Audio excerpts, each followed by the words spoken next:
sırdıktah bağabın toloron bastığını rubay bar ağamın ayxalır jollarda.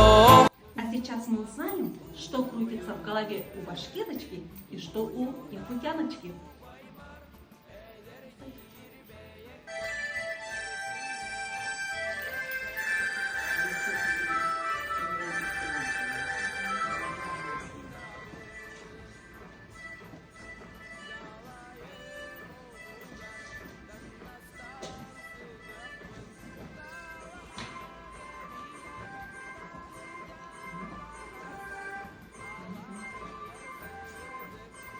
Спасибо.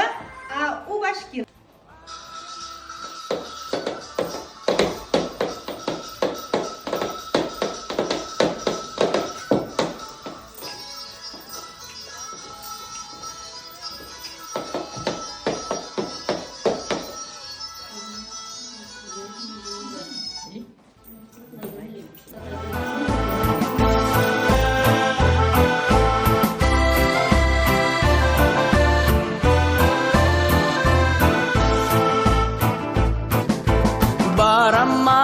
Xorammak banardaq sırdıktaq bağabın toloron bastığını rubay bar ağamın ayxalır jollarda tuskoga uyan yetbit uçuda ubay bar ederdir beyekkem erjimnek sürekten ereyin çepçeden eğerde ütabın ereyin çepçeden eğerde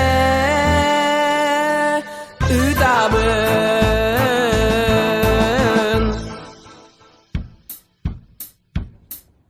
Башкирия – родина Салавата Юлаева. Башкиры – народ Салавата Юлаева.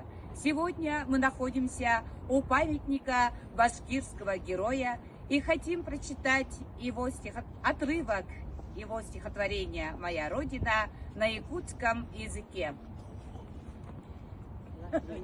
İye doydum, gündüz doydum baraksan, gömüz sürter örüslerim, gök çağanlarım, konularım, ürdük öndel kallanım, öretün ütte bir durağım, ücü bir bile bağlakbın, üçügeydik iye sirbin, eyin ıllar.